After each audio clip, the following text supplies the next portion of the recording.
कटक जिला आठगड़ा ब्लॉक सम्मुख खंडयुद्ध घटन पुलिस 59 जन को गिरफ्त कर कोर्ट चालाण करिछि। तेबे केतेक निर्दोष लोकंकु पुलिस जानिशुनी गिरफ्त करिथिबा अभियोग करिछि बीजेडी।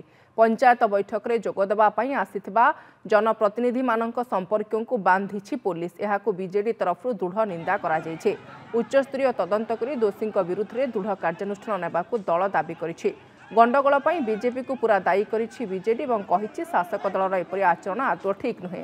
पुलिस को आक्रमण ठीक नुहे। बीजेपी कर्मी ढेला पथर माड़ करुथिबार वीडियो सामाजिक गणमाध्यम रे घुरी बुलुथिबा बेले पुलिस बीजेडी कर्मी और जनप्रतिनिधि संपर्क मानकु गिरफ्त करिछि।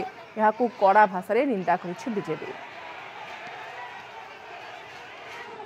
अप्रसारित भाव में बीजेपी दलर 500-600 लोक अन्याय भाव में बिना परमिशन आसिक ब्लॉक आगे ठिया जो भाव में अप्रीतिकर परिस्थिति सृष्टि कले और आमर सरपंच समिति सभ्य मान ब्लॉक भितर छाड़ा देले से जो घटना है आमर बिना कारण से पुलिस उपर को